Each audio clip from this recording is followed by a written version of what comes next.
But I'm curious on the testing side, you can call back whatever experience it is, like CK, Spotify, or Notion. But like, I'm sure there's a wealth of memorable experiments that you've gotten a chance to be a part of. I'd love to hear maybe some of the successes, but also really curious about not the failures, but like maybe some of the surprising outcomes. Like you guys thought this was going to kill, but it actually Yeah. bombed, or there was like a surprising outcome there. Curious.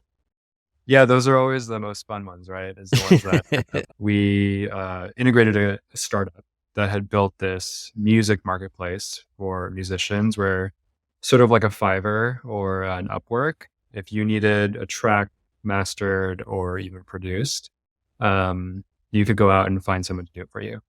And so the really interesting thing about this marketplace was that the community around it was crazy. Like these people loved the product. They were ambassadors. They were huge advocates of the brand and really took it upon themselves to spread word of mouth and really drive adoption within their communities. So from a growth perspective, when a marketer hears things like that around brand advocacy and community and word of mouth, they're like, boom, referral program, right? Like that's, 1 + 1 = 2, of course. And so naturally, working with the founders, we started designing and ideating on launching a referral program for the business. You kind of go through these steps when you're doing this. You think about, okay, what's the offer? Is it two or one-sided? How do you make it lucrative, but also easy to understand? What are the mechanics? Where do you build it? Do you outsource it or do you build it yourself internally? All those steps, etc. We essentially went in with this hypothesis of, hey, the people in this marketplace are fanatics about the brand. We think that we can launch a referral program and it'll take off and really drive top of funnel growth and brand awareness for the company. So let's do it. So designed it, built it, shipped it, and lo and behold, it was kind of dead on arrival. Honestly, we shipped it and went through had this pretty elaborate promo strategy, built it into the product so it felt cohesive. And then felt like we were going out with a pretty competitive offer. It ended up not taking off whatsoever. I think we got like a few referrals successfully, but when we, did the classic like funnel breakdown of like, okay, where's the drop off? And it just turned out to be like everywhere. Like it was just not taking off within the community. And people weren't seeing it as an effective way to promote the brand and to, or that they didn't think the offer was lucrative enough. And so I think looking back on that, we did retros on it, et cetera. We actually ended up sunsetting the program. The key lessons that I extracted from it and that sort of like I take with me now when I'm thinking about referral programs is one is to make this an incentive as compelling as possible. I think when you hear about these sorts of programs in the past, Uber, DoorDash, all these like gig economy marketplaces, but also Dropbox, the incentive and the offer is typically at the forefront of why it's successful.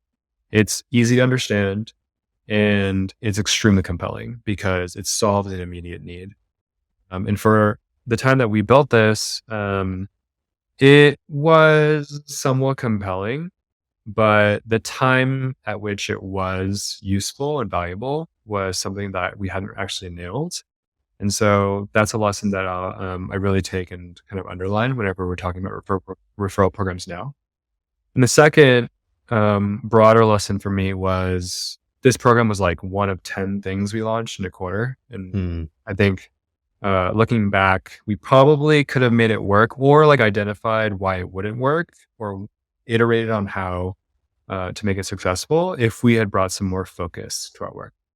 And so just another lesson to think about, hey, if there are 10 things, how do we draw some really, really clear cut lines to make sure that we're focusing on the most important 3 things and intentionally saying we're not going to do the other 7 because they're not worth it or our time is better spent elsewhere. So that's a failure. That's, battle scar that I'll take with me and, come out of with a ton of learnings. I think on the other side, something that was really successful and maybe like a little surprising. Early on during my time at Notion, I was running web optimization, um, and we tested everything. Notion back then was at a state where the marketing site, our homepage, hadn't been updated in like years or at least many months. Um, Marketing team was small, like everyone did a little bit of everything. And so I was running a few experiments and had gotten some wins. And then one of the experiments that I ended up running, and it was only because I was doing some peer analysis and looking like, hey, people like in B2B SaaS companies, they use different language around how to get people to enter the sales funnel and go into the pipeline. And on the top nav, they classic, you say like contact sales, which feels very transactional. It Yeah. feels like, okay, yeah, get to the point, go talk to the salesperson. Do I actually want to do that? Et cetera. Um, Others were using language like request a demo or, get in touch with our team or things, other variants like that. And so we tested it. We did like a multivariate test, use a third party vendor, um, and actually ended up seeing that different language, and I think it's still up now, but request a demo ended up being extremely effective. Hmm. And it led to like increased pipeline, which we kind of like backed in all the way down into like, hey, this actually drives like significantly meaningful revenue for us when it gets all the way down to closed deals.